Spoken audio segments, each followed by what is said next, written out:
We got the stuff going here. Let's see if I remember how to push buttons. I do. All right, we're good. All right, here we go, everybody. Sit back, enjoy. Thanks for being here. Here's the show in 3, 2, 1. Compared to a typical telephone line, the ISDN's throughput is staggering. 64 kilobits per second, at least 10 times faster than a conventional phone network. Edible prop dirt.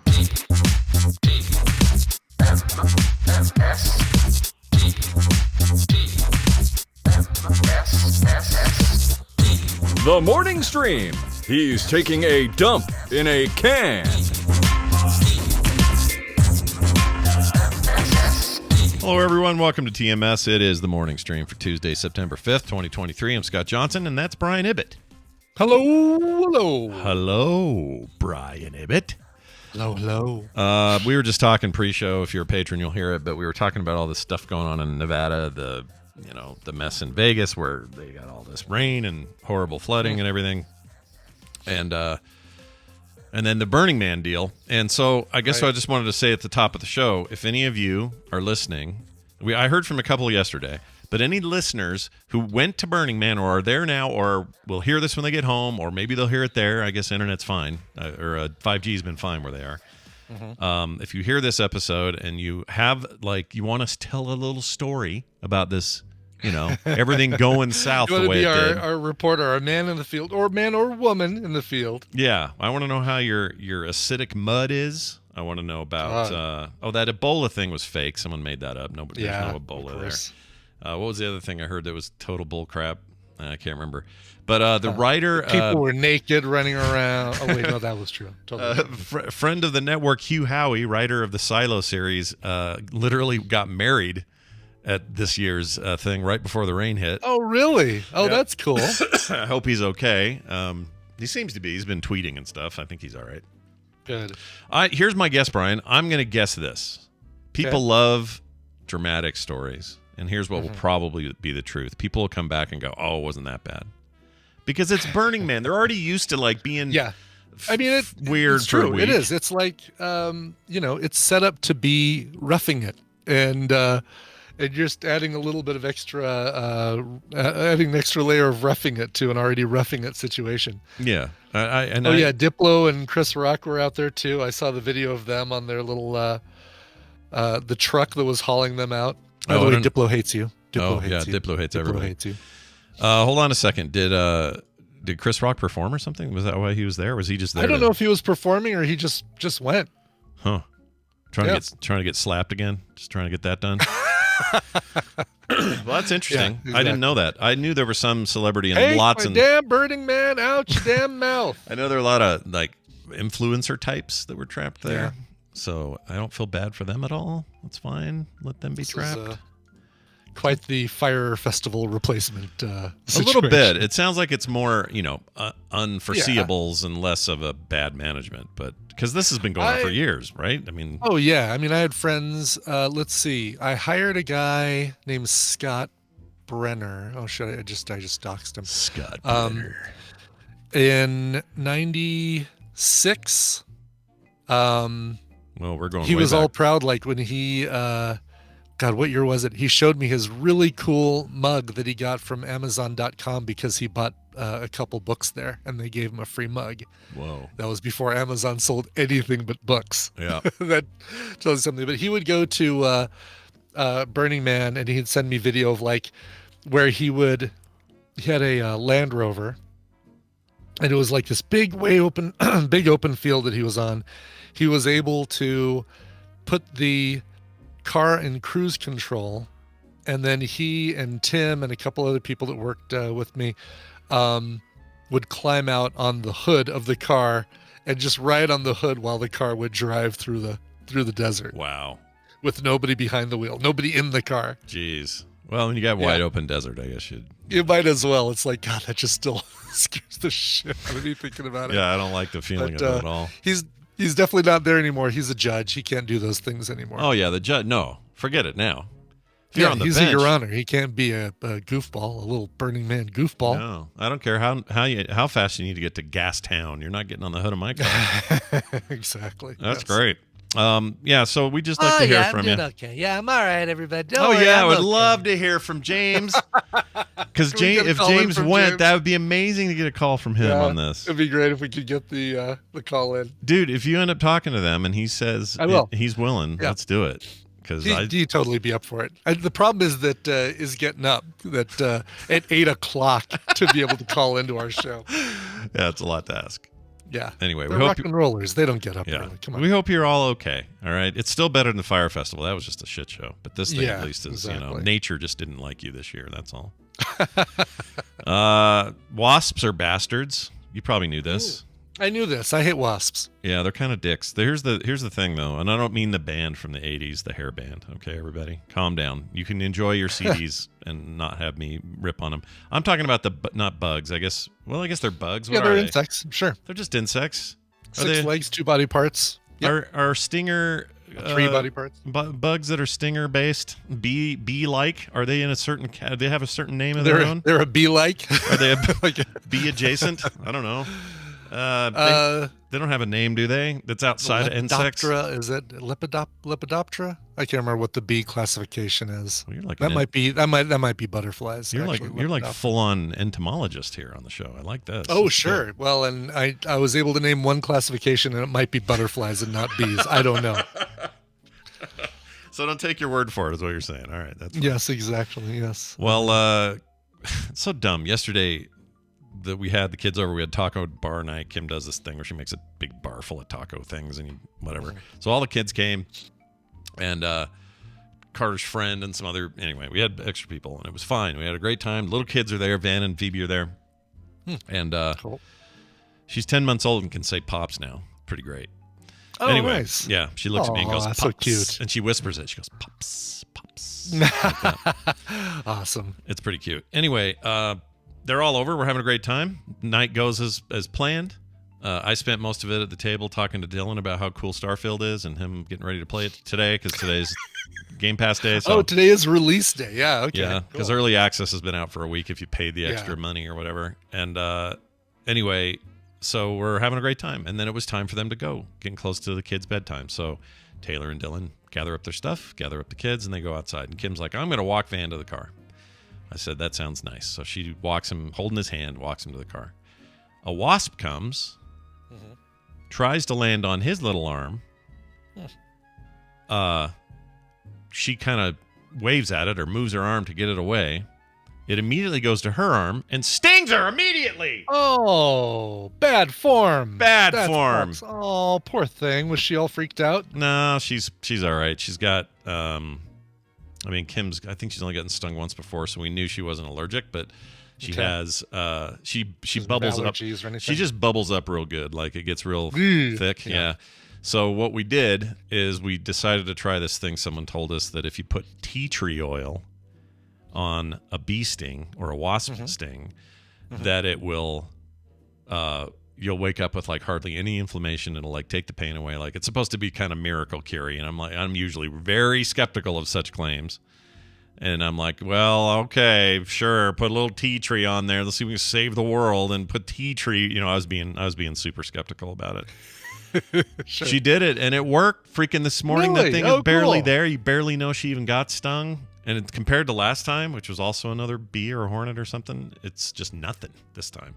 Wow. So I guess what I'm saying is, I don't know why I was so skeptical. Well, I'm always skeptical. Snake oil, Scott. All right, I'll take you up on it. So. I don't even know what tea tree oil is. It a tree? A tea tree? Is it a tea? Is it a tree? Who knows? No one tells me.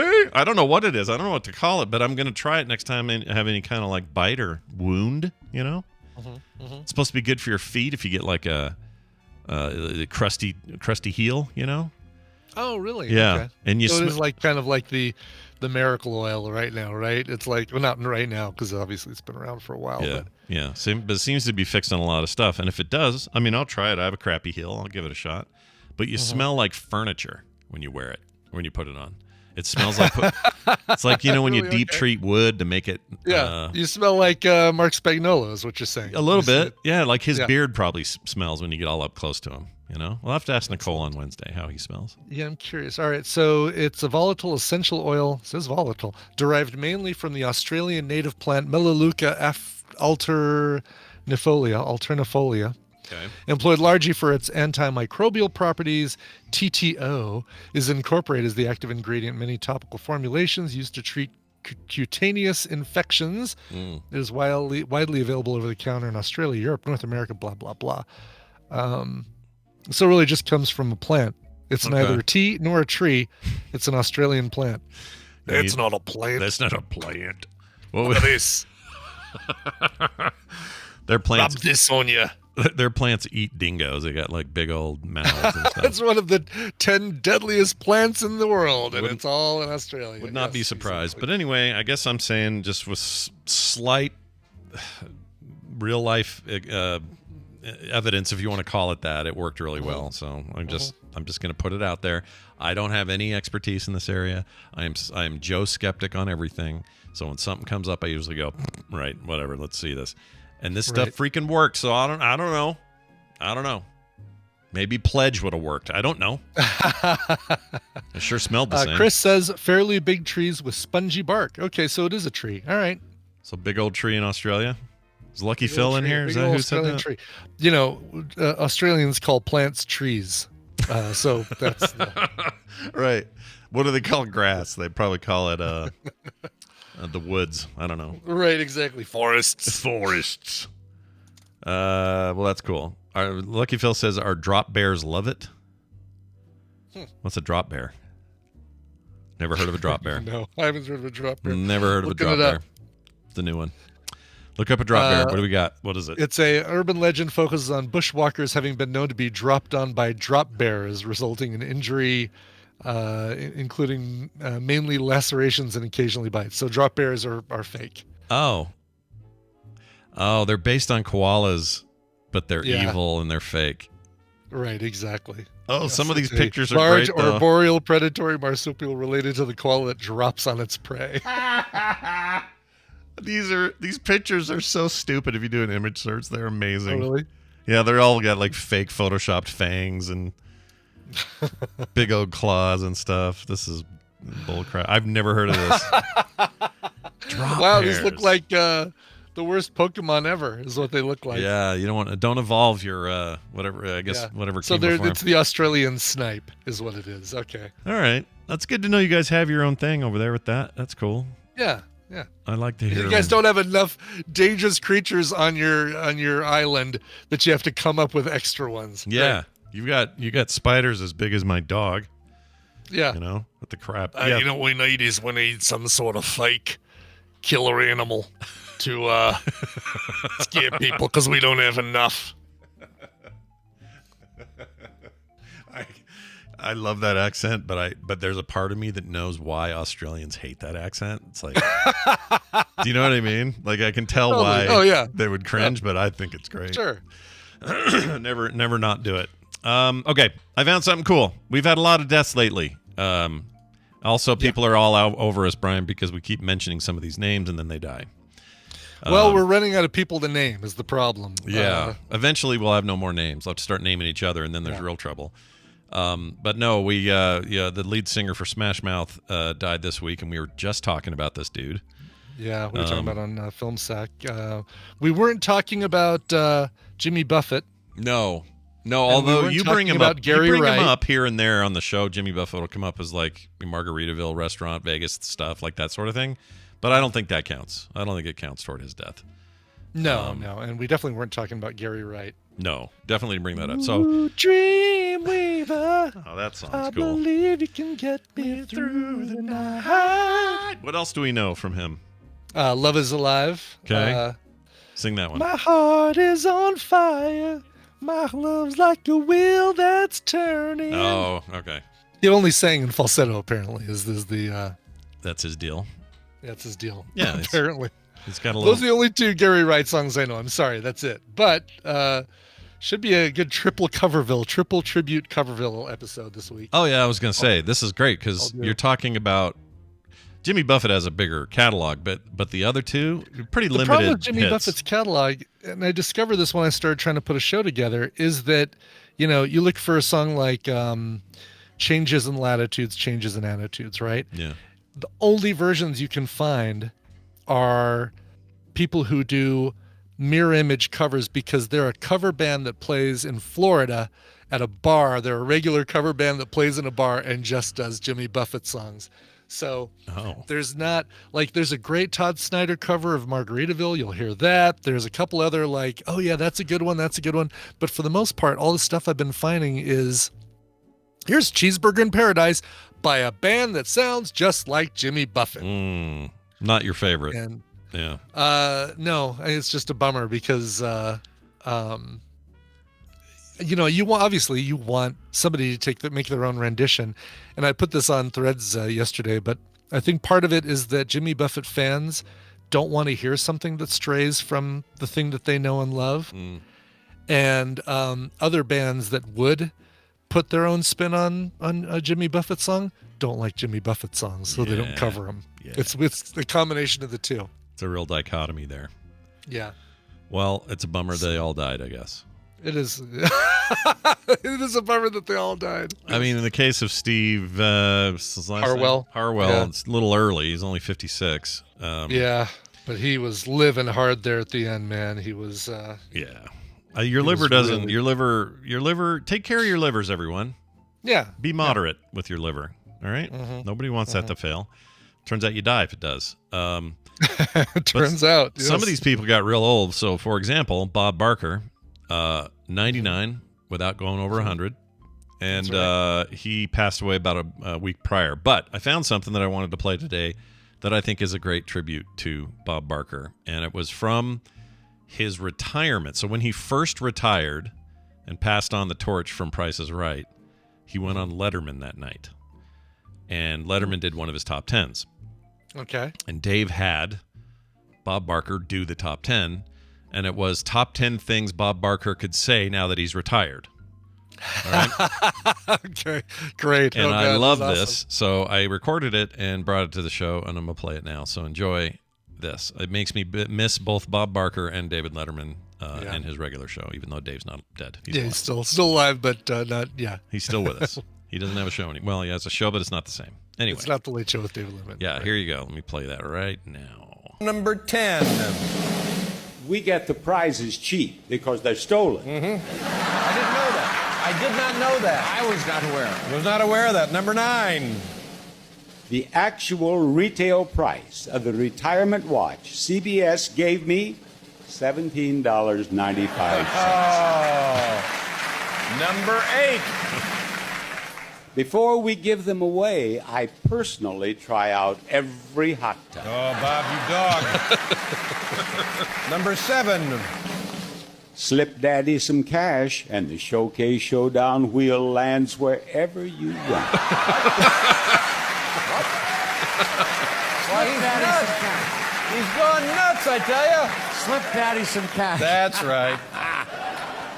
Number 6. Sleeping until noon and playing golf all day? Come on down. Yeah. Number 5. Howie Mandel may be a younger game show host, but at least I still have hair. There you go, Bob. There you go. Number 4. I only wish Regis were alive to see this. Now, wait a minute. Before he just died. It's funny now. Yeah, exactly. Regis is alive. That's a mistake. Okay. I'll double check that when I get upstairs. For a different reason now. I think that's a mistake. Number 3. On my last show, I'm going to tell people, go neuter yourselves.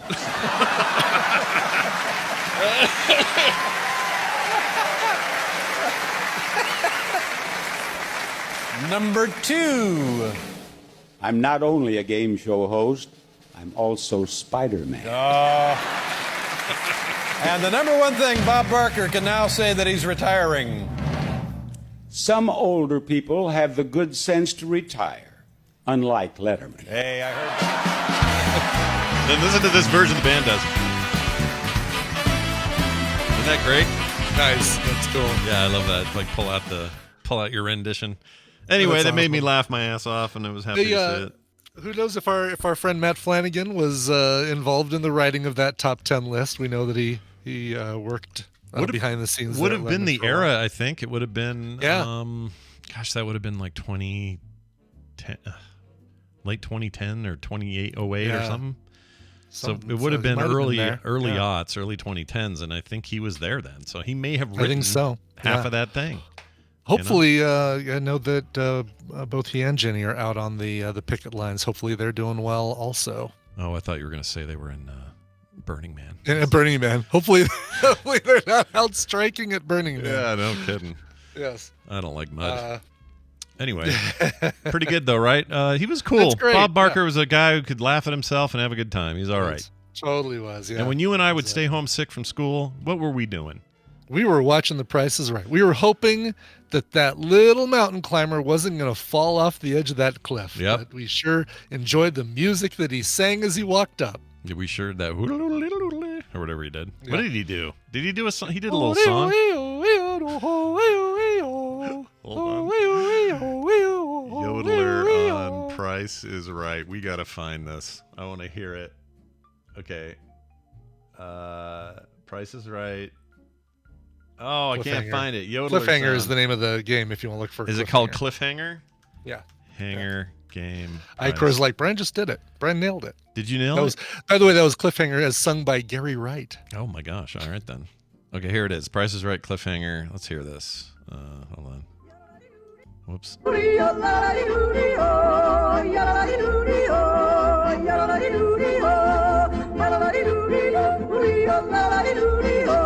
nice.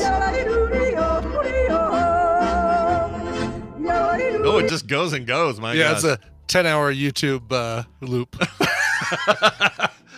In case you have someone you really want to get some sensitive information from, you just time to a chair and play that for 10 hours. Would not surprise me at all. All right, now we're going to surprise each other with this. Watch a foodie. We haven't done this in a while. All right, but thanks to Natalie Taylor, Brian and I got some of that Lebanon bologna we talked about a couple of weeks ago.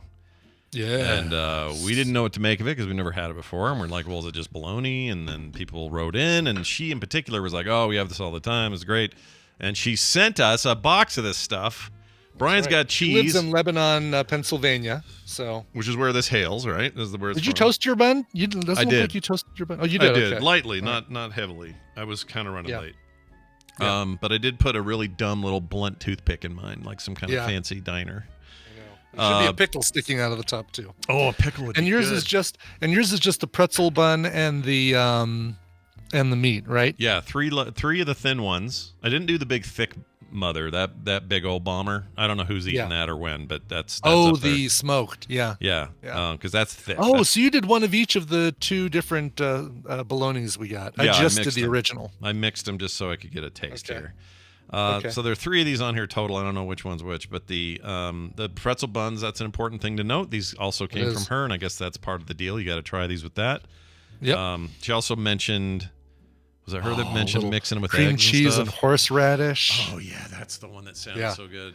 I didn't have. Yeah, I don't have any cream cheese, but I do have horseradish, so I know what I'm doing for lunch is making another one of these sandwiches. Yeah, why not? So we're gonna try it here on the show. We haven't done it in a while. My first experience with Lebanon bologna. Same with you. Yeah, same here. All right. Lebanon, PA, baby. Let's go. Here we go. Oh, wow. Smoky. Right? Yep, very smoky. Very smoky. Sorry, big full mouth here. Yeah. I didn't take a TV show bite of food. How much is that, I guess? It's probably just them nibbling. Yeah. They have a little tiny bit on their fork so that they can... Ooh, this is good. Mm-hmm. Oh, yeah. Oh, yeah, I'm going to eat this with other stuff. I'm going to eat this whole pack. This is all going to go down. Yeah, this is good. You know what? That's way better No worries at all about how long it sat out on the porch getting warm. No, it's totally fine how warm it was before we got it. It's fine. We'll know in a few hours if it's fine or not. But right. But that is distinctly different than bologna I'm used to. Like, oh yeah, no, it's almost more like corned beef. Right. Than bologna. It's got little bits in it and stuff, like little. It's got texture. And the pretzel bun has a sweetness to it that's really, really nice. I'll do the thing that. So I watch this a couple that goes to Disneyland all the time and talk about all the new food that they eat there, called Ordinary Adventures. Yeah. And as they're talking about all the food, which they have a scale of 1 to 5, but everything always gets either a 4 or 5. Of course, yeah. Because they don't want to I don't know talk if about it's because bad they don't stuff. want Disney to get mad or what the deal is.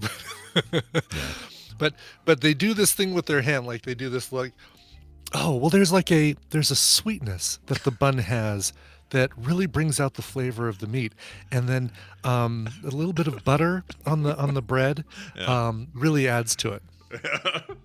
So go watch some Ordinary Adventures. Notice that they give everything 4 and 5 stars, and then watch how they do this with their hands. They probably took a card from the Guy From the Fieri Food deck. Network. Yeah, because Guy exactly. Fieri never on that Diners, Drive-ins, and Dives. Never a bad thing to say about any of them. Never. Oh, you know what? This is kind of garbage. Yeah, this is terrible. I don't think I'd even feed this to my dog. Yeah, I wouldn't feed this to the guy who frosted the tips of my hair. This is literally gangster. Ugh. But here's the thing. That gangster is Bugsy Malone, who's dead and decomposing. That's what this reminds me of. And this now I'm going to edit like they do here. Boom, boom, boom. Yeah, boom, just cut boom, back and forth. boom. What? Oh, ha! Yep, as fast as we can. Anyway, those are awesome, Natalie. Thank you so much for that. Thank you for thinking of us, and it was very kind of her to send that to us. That's right. So we and really and for appreciate the it. record, I love Peter and Kitra on Ordinary Adventures. I'm not. I poke fun because that's what we do. We poke fun. We poke fun. Yeah. But I If still there's fun to poke, subscribe to their we'll damn poke it. show, and I love it. So There you go. It's a YouTube deal or what? Is that what you said? It is, yeah, Hmm. yeah. Peter, the guy in the couple, is a magician, and Mitsula, I think, introduced him at some point to Woody. Brushwood, Mhm. because it was like Mitsula is a big fan of Ordinary Adventures and a big fan of Brushwood, and so it's like, well, why can't I get my two favorite magicians together? Because that's the other thing that Peter does, or used to do anyway, was a lot of magic. I don't know if he still does, but Making bank on his anyway. eating in Disneyland money. yeah, I mean, they really do. They make bank by going to Disneyland every day and videotaping. Hi, I'm an old person. By recording their visits and saying, oh, there's they've changed part of the flooring in Sleeping Beauty's castle. Oh my God, everybody stop what you're doing, because they've painted part of the floor blue. Wow. I don't know what this means. Wow. I don't know what it means either. That is what these all these Disney YouTube channels have to do, is like every bit of minutia. Uh-huh. Well, in 6 months we're gonna have a new restaurant, Tiana's Palace, but we're gonna give you the play-by-play. Looks like they've added a new 2x4 Yeah. to the third level. Yeah. The drinking. Oh, but I'm told this is just in. I'm told the drinking fountain is not currently usable. Exactly. The trash can in Tomorrowland, right by Buzz Lightyear's Astro Blasters, is full. Just a note: please don't use the trash can in front of Astro Yeah. Blasters. So you got you got trash. Keep moving. All right. More at 11. Yeah, I don't know. That's So what he you had do. I Slash guess. Film too. Peter was the owner of Slash Film. Holy cow! I didn't know that. I didn't know that. Wow. Wow, Well, he's got his fingers in all the YouTube pies. He does. Oh. So many YouTube pies. I'm pressed. And this YouTube pie actually has a really nice pungent kind of flavor to it. It's like a creamy saffron. Do you think they know they're doing this in the air? Yes. Okay. Yes, I think they do. All right. They get you lock into what people recognize you for, and you keep I think doing you it. do. I think it is a food review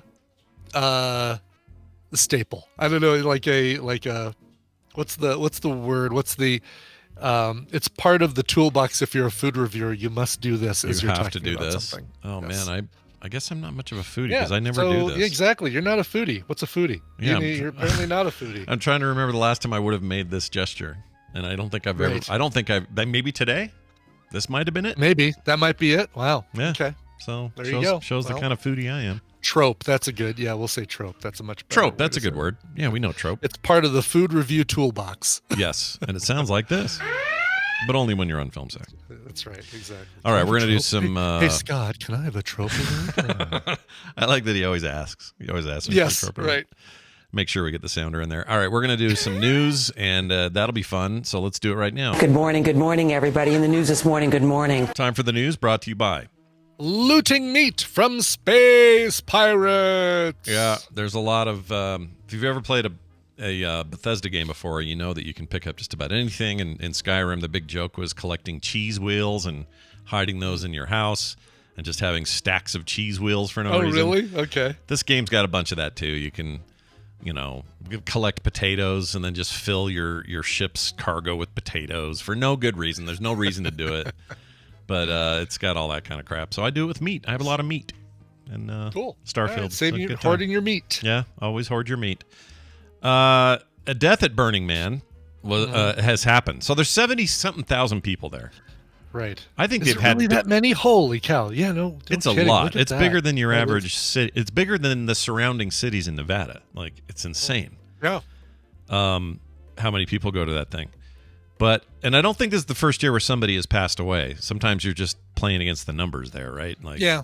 I mean, somebody's going to get sick, or somebody's going to, heart condition, have some other issue. Exactly. But anyway, they're being investigated as rain-soaked festival asked attendees to shelter in place. The death was under investigation at the Burning Man Festival amid the rain and the mud. Local authorities said Saturday, and the attendees were urged to stay there and not go anywhere. Although everything was kind of shut down, they still made little pocket parties. But the main event and like the literal Burning Man, that didn't happen this year. They didn't get that. Oh, they didn't, because that was supposed to be yesterday, and that they just forewent. Unless something changed late in the night, they were that part got canceled. But I could be wrong. The Pershing County Sheriff's Office in northern Nevada announced the death, which had happened, quote, during the rain event. I don't know why they call it a rain event. Whatever. Rain event. Excuse me. As this death is still under investigation, no further information is available at this time. The party appeared to be over, or all but over, and the organizers said they were focused on getting people out of the area safely. Most festival operators have been halted or significantly delayed, says the sheriff. Let's see. They had to lock down for vehicles coming in on Saturday night. It supported the organizer's shelter-in-place recommendation for more than 70,000 estimated to be in the desert event. Some vehicles have been able to drive off the playa. What is the playa? The playa. That's what that whole area is called, the playa. That's circular, like yeah. It looks like a Mad Max death camp. It's a Spanish word meaning big flooded area with a tall man made out of timber in the middle. Yeah, I like the idea that it's some guy who just likes to cheat on his girlfriends. He's a playa. He's a real playa. Yeah. Don't hate the playa. Hate the game. Hate the game. However, these vehicles have caused damage to the playa surface, and it is not recommended at this time, he says. Anyway, they all got stuck there. I don't know what the update is today. People are probably finally leaving. I don't know. Yeah, apparently they did. People are saying that they did actually burn the Burning Man last night. Well, they did. That's good then. That's great. Yeah, because otherwise they'd have to change the name of the the festival, Swimming Man or Drowning Man or something like that. Here it is. It means beach in Spanish, and it is a term for a dried lake bed. Oh, okay, that makes sense. It says here, Burning Man exodus, hours-long traffic jam stalls festivals goers finally able to leave, but they are leaving. Good. But they're stuck in a horrible get out of there traffic jam. Ugh. Yeah, no kidding. It seems like a nightmare. I just couldn't do it. Like I've always been interested in going. Yeah. I would go if I could be flown in that morning and flown out that night. I don't want to spend the night there, but I would like to go and see the festivities for a whole day, but not have to sleep there. Yeah, I don't want to stay overnight either. That's my whole thing. If I could fly in and fly out, that'd be great, but I don't even think that's really an option. I mean, how far is it? No, I don't think so. I mean, yeah, helicopter in or something. But I mean, even if somebody drove me in and drove me back out, how close is the nearest town? It's not Sparks. What's the one up there? Nearest town to Burning Man. We're racing. We're Google racing. Google race. Well, DuckDuckGo Empire race. and Gerlach. Gerlach. How far is Gerlach? And does Gerlach have any kind of accommodations of any sort. You know what I mean? Oh, like 15 miles? That's it? Oh, well, all right. Well, that's not bad. That's not bad. So I wouldn't have to sleep there. I could fly in, go for the day, and then come back next year. Or fly in, go for the day, and then sleep in Gerlach. You know? Right. Exactly. Yeah. Are there hotels in Gerlach? I assume there's got to be something in Gerlach. Yeah, maybe. All right. I mean, this thing from the air is wild. Have you seen these aerial shots of how this thing looks? Oh, yeah. Yeah. Crazy. Look at that, 100 Chad. miles to Reno. 100 miles north of Reno. Okay. That's still not far enough from Reno. I could do an hour and a half to Reno. Yeah, why not? And then sleep in Reno. Yeah, it's the biggest little city in America, right? That's right. Here's the problem: is that we're already going to do our TMS live at DragonCon next year. Oh, pretending like this is the thing. Is this locked in? Is that already a thing? No, gosh, no. This is just me pretending that I've even had any conversations. The people who would be involved with that are now sleeping, getting the rest that they so richly deserve from this last weekend. Yeah. But yeah, we can't do both Burning Man and DragonCon because it's the same weekend, my friend, with one or the other. That's true. Also, why is it when I look at promotional video or photos for Burning Man, it's only really hot people? You mean attractive people, or you just mean like really hot people out in the desert? Like attractive, beautiful, attractive young people. Listen, the photos that Judge Your Honor Scott would bring back from these things, it was, there were a lot of people who were like, wow, okay, there's very attractive people all running around here for the most part naked. Okay. Yeah, there's a lot of nudity. Nudity. Yep, yeah. And mud now. And that mud looked bad. All right, moving on to this story. Turns out coffee offers performance boosts for concrete. Yeah. Oh, shoot. I was I'd ordered some. Cancel that order. I was in the middle of making it for more coffee. Yeah, okay. It's not for your brain. It's for concrete. Your driveway, I guess. I don't know. Are you talking about one of those ice cream treats that you can get at Freddy's? Is that what you mean by the concrete? I miss a good concrete, dude. Of course, who doesn't? I can't eat those anymore, but I love do those. Yeah. Chocolate concrete, like the real. Oh my gosh. Yeah. You know what? Those I can't do just because of the lactose deal. It'll be like just position me on a toilet for the next several hours. Yeah, for me it's sugar. I don't know if they make a sugar-free version. They probably don't, but it would probably mess with the consistency of the stuff. I've never had sugar-free ice cream. Any form of it I've ever had is a nightmare. It's horrible. Yeah, it's icy, crystally. Yeah, it's garbage. So no is the answer. Anyway, coffee is apparently a big deal. Engineers in Australia. We were just talking about you people and your weird plants. Australians. They found a way of making stronger concrete with roasted used coffee grounds to give the drink additive a, quote, double shot at life and reduce waste going into landfills. Lead author Dr. Rajiv Roy Chand, I believe. Rajiv Roychand. There you go. From RMIT University, said the team developed a technique to make concrete 30% stronger. Wow, that's almost the same price hike as PlayStation Plus just received. Insane. Still annoying. Did it really? I didn't see that. Damn it. 33% price hike. Wow. Kind of across the board. It's ridiculous. If you're paying $59.99 a year, you'll now pay $99.99 a year for the basic one, not even the good middle one. Yeah. Anyway. Oh, really? I like the good middle one. I don't think I'm currently paying, but I like the good middle one. The middle one's pretty strong, but that changed. I was like, okay, I'm not doing this. It's too much. Nope. Anyway, it turns waste coffee grounds into biochar. That's a cool name. Biochar. Biochar. Now, if you catch one of those, you can evolve it into a, what is a biochar? Biochar evolves into a biocham. Oh, biocham. Biocham, yeah. That sounds like that's exactly what it would be if this was real. Anyway, let's see. It's a low energy process. Let's see.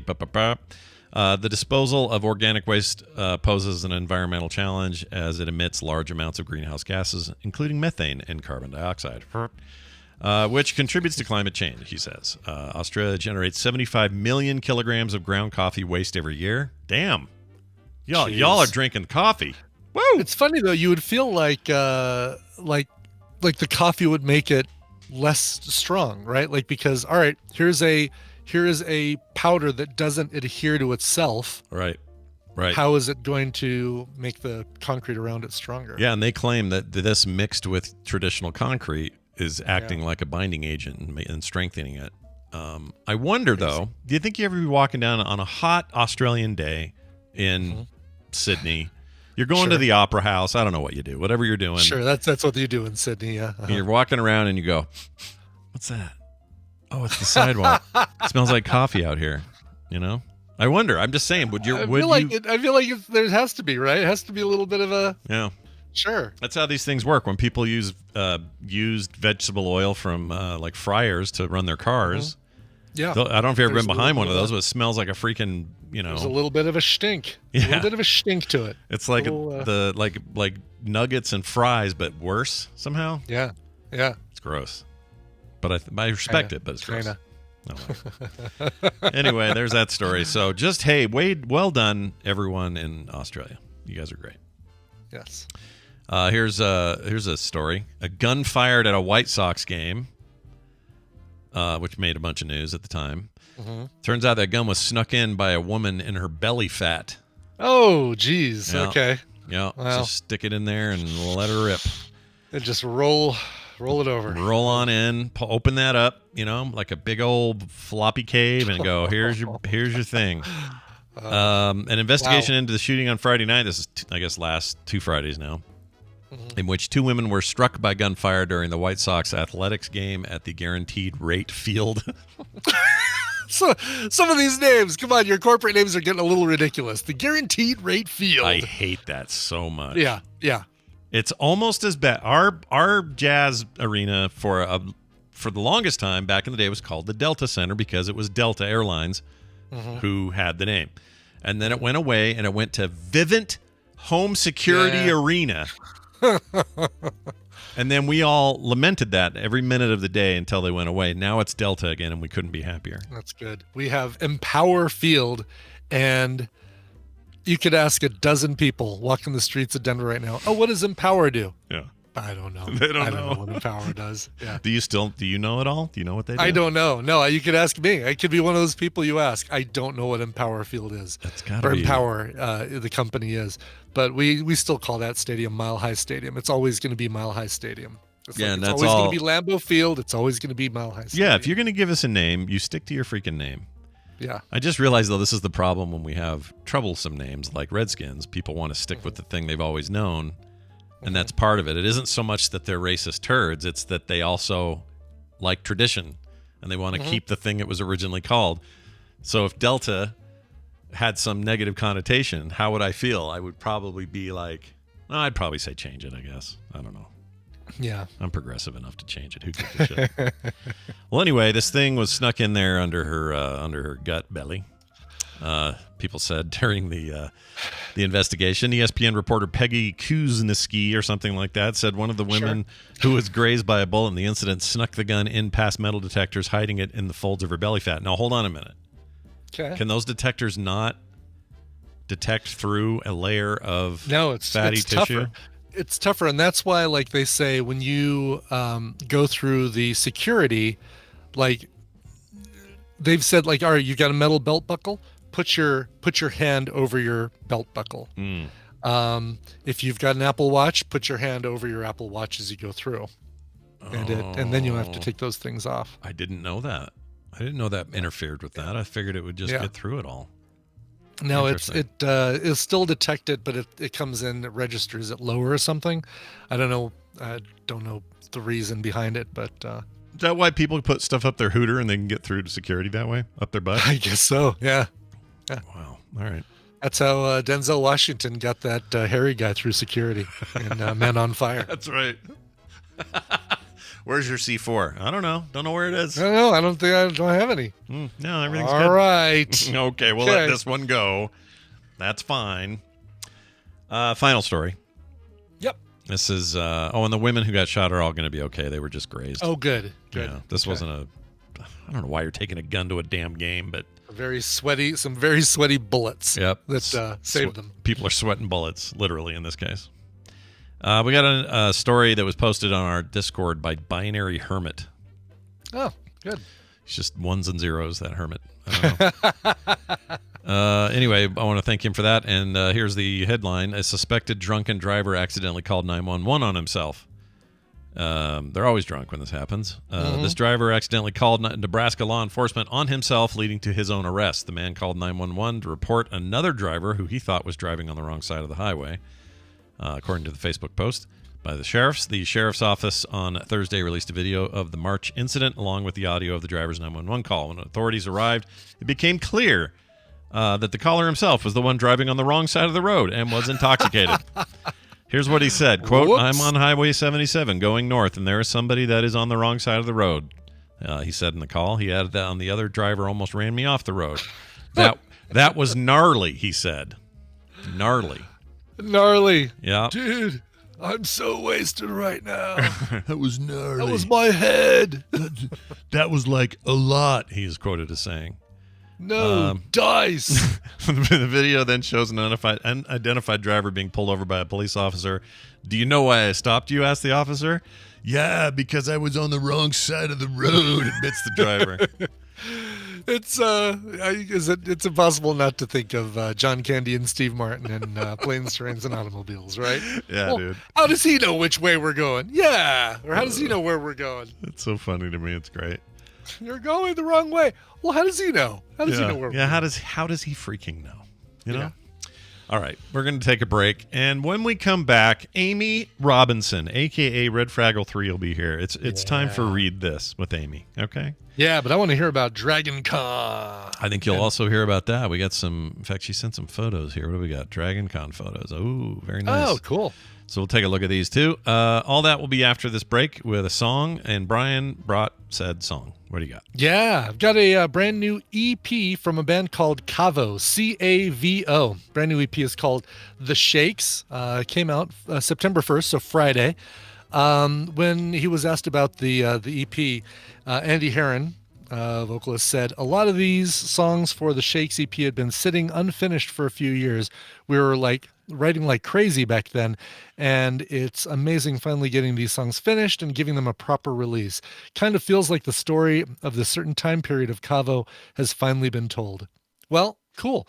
Here is the first single from this EP. It's called Feels the Same. The band is Cavo. What do you mean I returned my last video late? That was the day that ice storm came through. I couldn't even get out my driveway. The poop bird!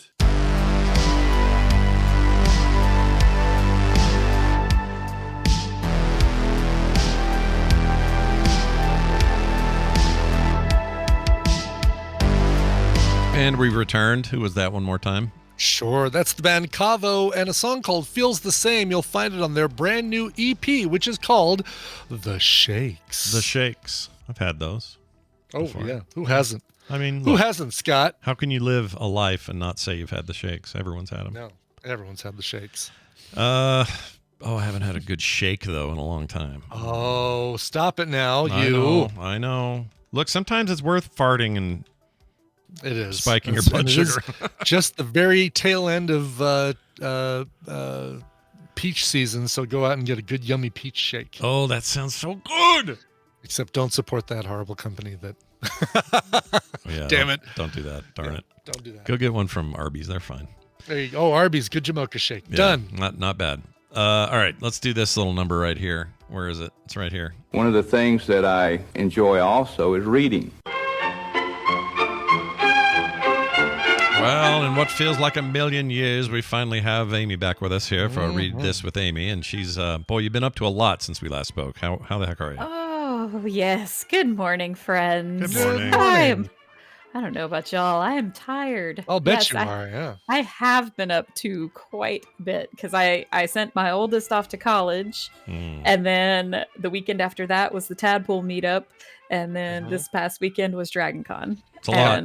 It's a lot. Yeah, so I have told everyone I know, I'm like, don't ask me to do anything on a weekend for like the next month. I will say no. Yeah. So, You got to do that. You need to, these are all fun things that you've been up to, but they can take a toll. You need time to yourself. Oh yeah. Yeah. It was all really fun. We had a great time up in Asheville.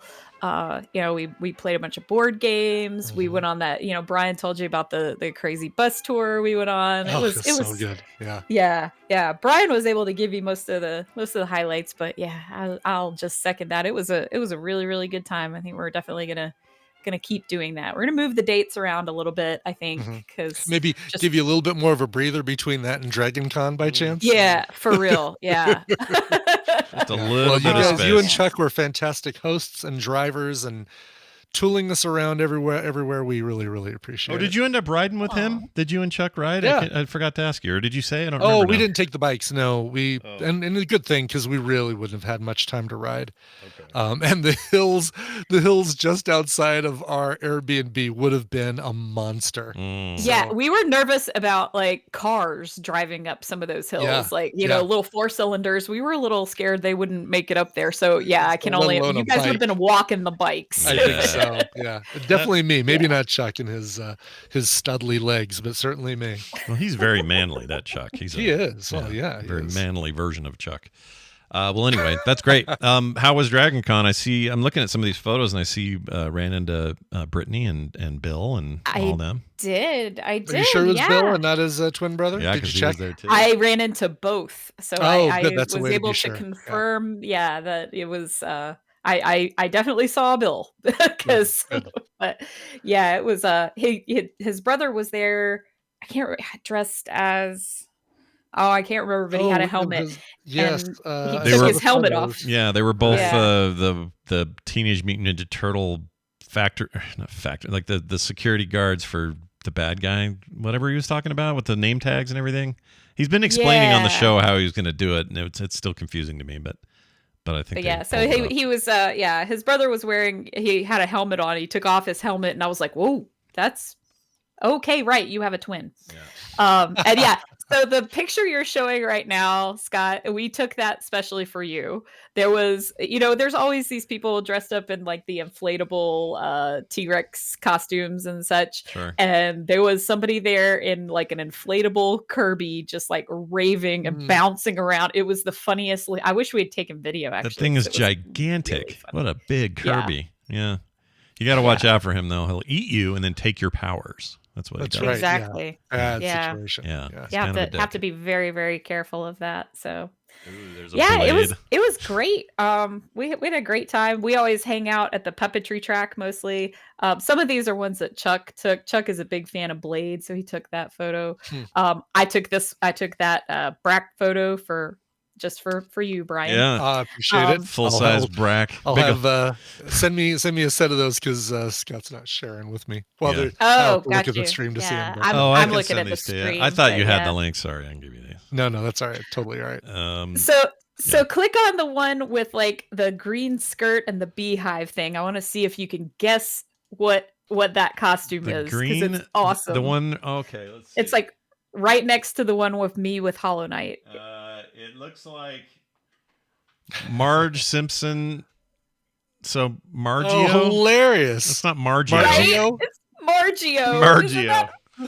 Fantastic. Why is the letter R on there, though? Yeah, I don't know. I didn't get to ask him that. Margio, but Margie. I just thought that was so funny. I was like, because I saw him the first time I saw him, he was on the bridge.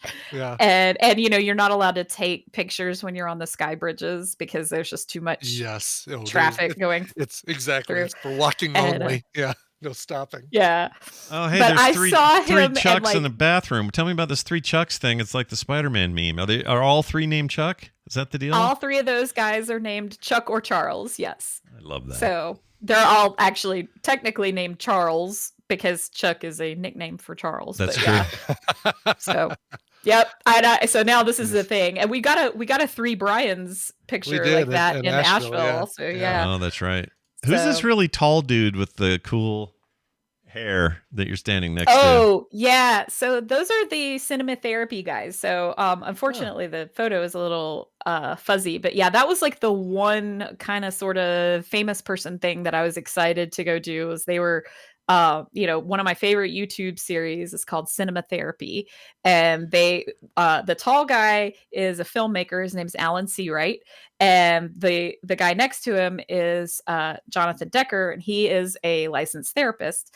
And so they watch movies and they kind of analyze the characters in the movies from a therapy perspective and a filmmaking perspective. And it's a fascinating, I love their web series. It's like one of my favorite things. And so I was very, very excited to both get to see them on a panel and get to meet them briefly. And so, yeah, that was a big fun. That's cool. That's awesome. Fun thing for me. Very so Chuck cool. was like spraying and praying, just taking all the photos for me. I love that phrase. But I know exactly, like, click, click, click, click, click. Let's hope one of these comes out. Click, click, click, click, click, click. Exactly. You know what's funny is I thought Bill told me he was not bringing his Ghostbuster stuff, but there it is. He brought it. That was funny story. Yeah. So like there was like a planned little meetup of folks that are on Bill's Discord, and so he posted. He didn't describe the location. He posted a photo and put like a circle around. This is where we'll be. And I was like, okay. The carpet, that's definitely the Marriott. Okay. And I think that's where we are. And so Chuck and I are standing around. We're kind of looking around and I'm going, okay. I think we're in the right place. But then we realized like, okay, they're going to be in costume. So maybe. And I said, I think Bill is probably bringing his Ghostbusters stuff.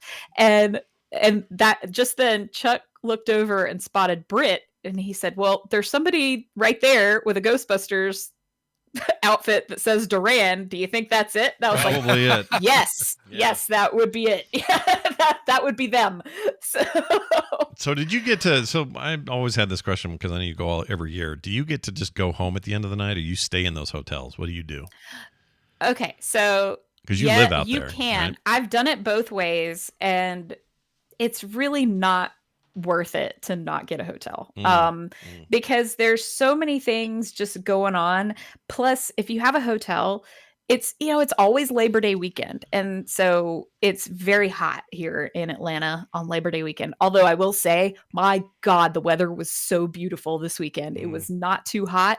I was just grateful just all weekend long, except like the last day it was a little hotter. But we're packing up our stuff. We don't care. But yeah, it was like not that hot. But if you get worn out and you need to go back and take a nap, it's great. It's great to have a hotel room. I've done it the other way where I would just, kind of come in and you can't find parking, first of all. Secondly, so you'd have to park at a MARTA station, which, that's our transit pitiful thing. Little version of rapid transit. It's Light rail not good. or train. Yeah, it's very bad. Our rapid transit is bad. Yeah. But anyway, so yeah, you'd have to park at a MARTA station and MARTA back in, and then MARTA stops running after a certain point in the night. So if you want to stay and do anything that's after 11:30, you're like running to make sure that you get back to the MARTA station before it closes down at 2. And it's just I would. It sounds like I would do that. I would not do that either. That's what I was curious about because it was like I did this once at a BlizzCon, but it was in the form of not Airbnb, but like what the hell are they called? Anyway, timeshare. That's what I'm trying to say. We stayed in a timeshare up the street, and that sucked because parking is a nightmare, and walking was too far. So it was just far enough to be too far for walking. It would take forever, and driving was no parking ever. And I was like, this is like living here. We don't want to ever do that again. We got to stay in these hotels right in this little area, or why are we even coming? So, yeah. Yeah.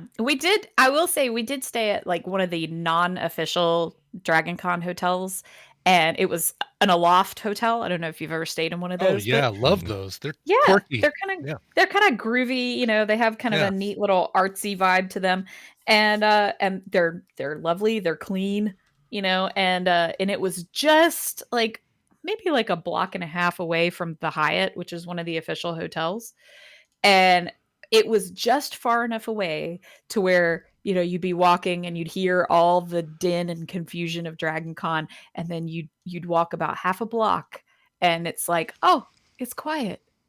you know, and Yeah. but it was not too far away to walk. And, you know, like I say, it was quiet, and we didn't have to play as much of the hotel Hunger Games that everybody has to do every year, you know. Yeah. So I've never been to one of these lofts. I'm looking at pictures, and these look rad. I want to go here. They're cool. Yeah. Yeah. they're neat and quirky. I like them. Yeah, they're trippy. All right. Well, very cool. Sounds like a really good time. Did you have any time to read anything while you were doing all this?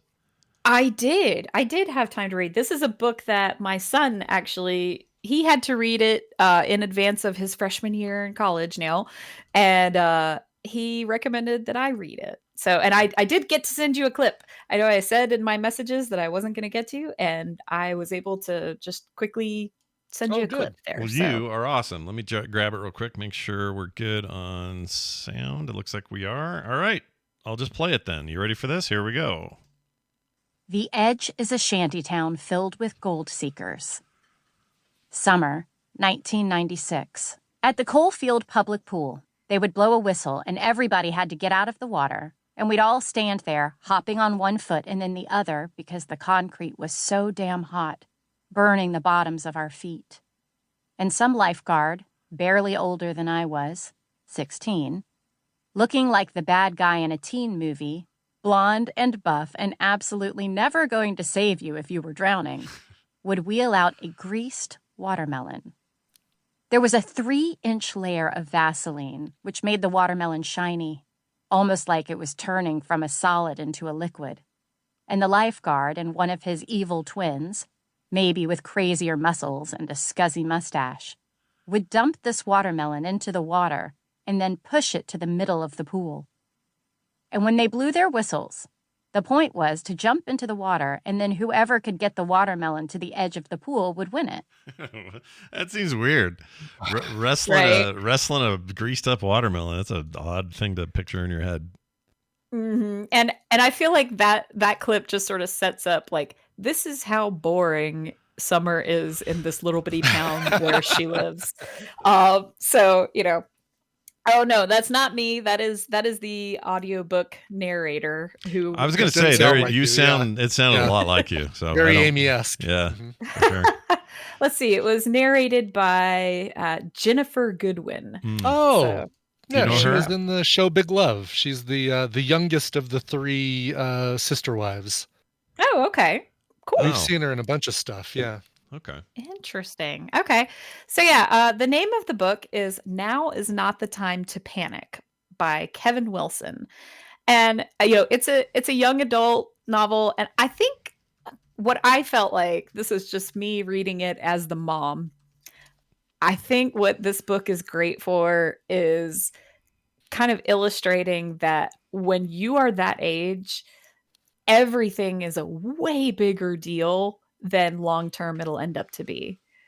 So yeah, I just, without giving too much of a spoiler, that's kind of how I felt about this book. The little blurb synopsis there is that basically these 2 kind of misfit kids make this artistic poster that has a phrase on it that is a little esoteric. Nobody knows what it means. And they start putting up unsigned versions of the poster all around town. And at first it's just this kind of cool thing that they're doing. And then eventually there starts to be a bit of a panic about it. Like there's some satanic panic going on. There's are these people who are putting up these posters, are they kidnappers? You know, everybody's freaking out. And then there's like a posse that walks around with literal guns and, you know, will shoot people that they catch putting up the posters, that kind of thing. And it just becomes a much bigger deal than really it was. It was just, they were just putting up posters. They were just dumb kids putting up a graffiti poster. This is like that the listener and the 3D artist, I forgot his name, oh my gosh, Scott, anyway, guy listens to us, the one I always tell the story about. He made a UFO and put it up in the air. Oh yeah, and everyone believed he designed the trophy for Frog Pants All Stars. Yeah, the one right there behind me. And he I can't think of his name, But anyway, he the whole thing was that he did it on a lark, and then the whole valley thought it was real, and then HBO conspiracists around the world thought it was real. So he comes out on the news and says, well, it wasn't real. And they're like, whatever, you're part of the deep state that says it's real or isn't real. You're just trying to distract us from the realness of it.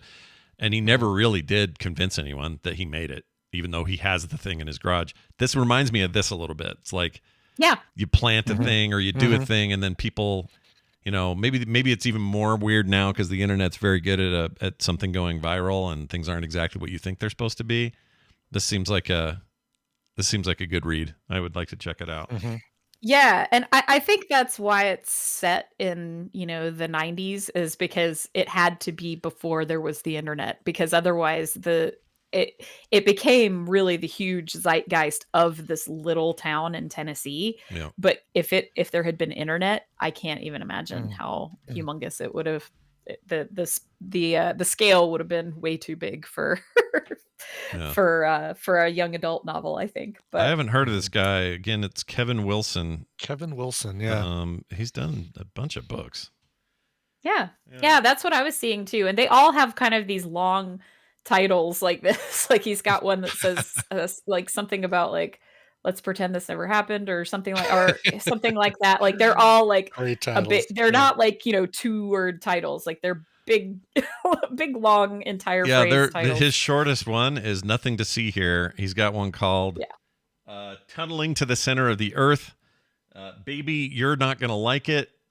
Like he's really into like really long titles, I guess. Or no, Baby, You're Gonna Be Mine. Sorry, I misread it. Das Beste. Oh no, that's German. Never mind.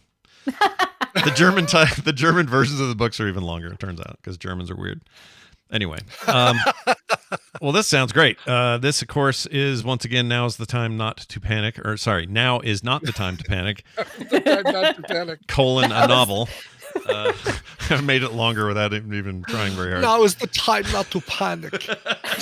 Yeah. Kevin Wilson is the name, and it is available everywhere that I went and searched for it, and it's all over the place. So New York Times bestseller guy, one of these guys. So cool. You will not have a hard time finding it. Amy, anything else going on you want to mention or talk about before you take a little bit of a month-long rest from weekend fun? Yeah. So I have been neglecting my pottery stream because I was prepping for all this ridiculousness that I was doing before. And frankly, the last 2 Thursdays, I was not here. So I will be resuming pottery streams. I'll do one on Thursday. And again, I'm gonna try and maybe throw some more in there more regularly. I'll let you guys know what that schedule looks like when I actually nail it down. But yeah, for now. Oh, I have a question for you, Brian. This is totally completely unrelated to anything. I didn't rummage through yours and Chuck's luggage when you guys are sleeping. Okay. Only while you're awake. Well, not while you're sleeping. Was missing a few things, but I definitely didn't take them. Just kidding. No. So when you got your sleep study for apnea, did they tell you like how many times you woke up overnight? Yes, and it was. I don't remember the number, but they said it was one of the highest that they'd ever seen. Jeez. Yeah. Really? Wow. So the doctor's, I had a doctor's appointment this morning, and that it was for that. It was a follow-up for that. And they got back my sleep study, like the one that I did, over 10 years ago. And he said, yeah, the thing that really struck me about your overnight study was that your brain woke up 148 times overnight. And I was like, well, no wonder I'm so damn tired all the time. Yeah, like I literally, let me do the math. Like if I'm in bed for 8 or 9 hours, I mean, that is a ridiculous number. That's over 10 times an hour. I'm never getting more than like 6 minutes of sleep. That's a rough average. Oof, man. Yeah. Yeah, I don't know what the average numbers are. I would love to go back and find my sleep study and just see what number I was at if they were saying that I was a pretty high one. Yeah. So I'm fascinated now, and of course I need to go back and they're having me go back and do another sleep study because he thinks I was just completely misdiagnosed with narcolepsy and that it's literally just apnea I've had the whole time. And I'll be excited if that'll be the case, because I'm like, oh, what must it be like? What is it like for you normal people who sleep? Like, I don't even know. Yeah. So I was trying to find an average of what it's supposed to be per night, and I can't find anything. But it's basically the consensus scientifically is that everyone wakes up sometimes in the night, even if they don't remember it. Like that's normal. Yeah. But I don't think 140 is good. It's probably bad. Yeah. No, yeah, that, like, my neurologist was like, "That's really high." I was like, "Yeah, it sounds awful." Yeah, doesn't sound great. So, all right, Chuck, enough of your kicking her in the night, all right? That's the problem. Quit waking Amy up. Yeah, what are you doing over there, Chuck? Anyway. Oh, poor Chuck. He had to suffer between, like, my daughter came with us to Dragon Con, and he said, man, you guys were on like a schedule. Like, one of you would make a noise and then the other one would wake up, and then it was like this cycle all night long. I was like between these two, because my daughter's in the other bed and I was on the other side of Chuck, so he was like, oh my God, I was like between these two women just like mumbling in their sleep all night long. Yeah. So you need some rest is what's happening here. Lots of naps. That is. Chill out a bunch. Make Chuck do nice things for you. Yeah, you've earned it. Yeah. Say, Chuck, after you get back from your bike ride, you make me dinner. Do everything, Chuck. Your job is now to do everything. I mean, that's pretty much the case already, but yeah. I'll tell him you said so. All right. I hope you enjoy some downtime. Don't forget, check out our YouTube channel, youtube.com/@redfraggle3. I don't know why I said dot. Forget the dot. At dot $/$ symbol for boron. That's right. redfraggle3. The jury will disregard the dot. Yes. Disregard the dot. Yes. And have a fantastic week, and we'll see you soon. See you. Awesome. You too. Bye. Bye. Cut her off a little bit. Bye. Okay, Brian, we have a follow-up that's very important. Oh, thank goodness. Okay. Because I thought, here's the deal. Last week when I thought Juno has always been spelled Juno. Yeah. Like that, like the movie and, other forms of Juno. Sure. And I thought the city had always been called the Roman that. equivalent of Jupiter. Yeah, exactly. And I thought that was just normal, and it wasn't until this late time in my life that I was corrected. We had a little fun with that, right? It was like, oh, Scott, what are you doing? Well, I got a ton of people wrote in, emails, some social network or media posts and things saying, I hate to admit this out loud, but Scott, I'm with you. I had no idea until you guys talked about it. I always thought it was Juno. So I thought, well, okay, whatever. But then I wanted to hear from somebody who maybe had a little tighter connection to the name. And, well, I think we found him. So he called in. There's one correction on what he says that I'll make at the end, but let's hear what this caller has to say. Hey, Scott, it's Ben from Minnesota. I was just listening to TMS 2514, where you mispronounced Juneau, Alaska. Honestly, how you mispronounce it is actually correct of how a lot of people mispronounce it. Okay, real quick. This is the correction. Yeah. He doesn't mean mispronounce. He means misspell as opposed to mispronounce. Yeah. Yes. So and he knows that. I think he's just saying it without. It's ironic that he's saying the thing wrong, but anyway, I just wanted to clear that up. All right, here's the rest. Whoops, why want to unpause? That's not good. Here. My last name's Juneau, and everyone pronounces it the way you did and don't realize that it's the capital of Alaska. So don't feel bad. You're par for the course for the rest of America. So, Juneau, Juneau. Don't worry about it, man. Everyone does it. Love the show, though. So I feel a little vindicated, just a little. Not entirely, because obviously it's been on maps, it's been in books, like I should know. It would have been in your entire geography class in school. Yeah, 100%. Yeah. You're not wrong. But what excuse do I have for literally being in Juneau last year and not noticing? Right, exactly, yes. But I feel a little better knowing that a whole bunch of people do the same thing. And I think it's probably when you have the other use case come up here and there, you lock into the easy one. You just go, well, there's the 4-letter one. Right, Juno's 4-letter. I'll just do the 4-letter Juno. Yeah, sure. There's some kind of psychology at play, and I don't know what it is. Well, and that is what makes it a Mandela effect. If a significant portion of the population does the same thing. So if you got emails and messages and social media and tons of people saying that they do the same thing, then that qualifies. I have some confirming bias, everyone. I'm in. that confirmation is biased. Yeah, that bias is confirmation. That's right. Let's all go to Juneau and celebrate. Anyway, That was great. Thank you for that call. And if you want to call in, leave your own corrections, questions, thoughts, comments, you can do that very easily and simply at 801-471-0462. Or you can use that same phone number to send us texts Those work as well. And if you'd like to email us, themorningstream@gmail.com is the place to do it. It is a brand new month, everybody, and we're excited about a new month. Why? Because it means a chance to bring in more wonderful people into our Patreon. Patreon.com/TMS is the place.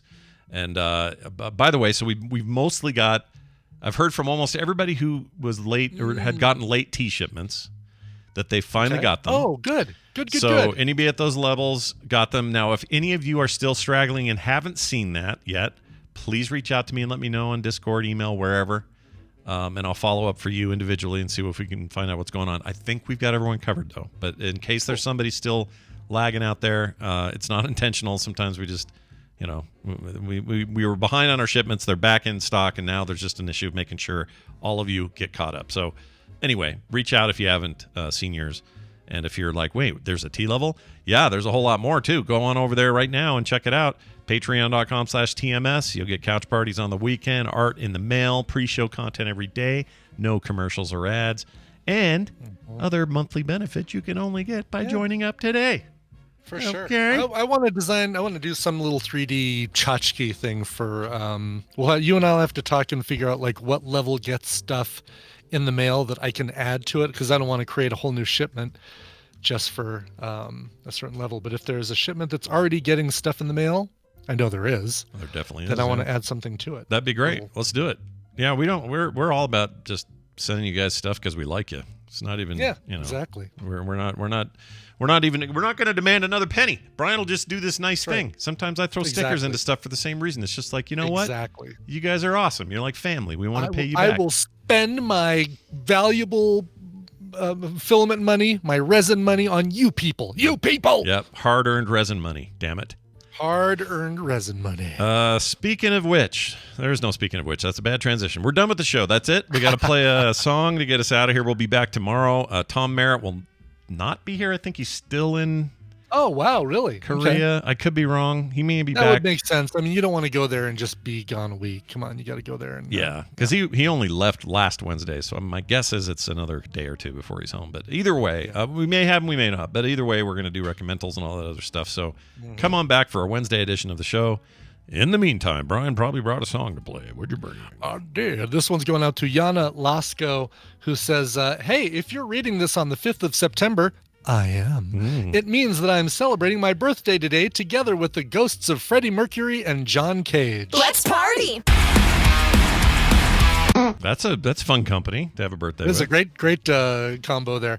While it would be funny to request you to cover 4 minutes and 33 seconds, we'll put that at the very end of the show. You'll actually get to hear that. Sure. Maybe this day needs more funk instead, and by golly, Yana, you brought the funk. Here is Wolfpack.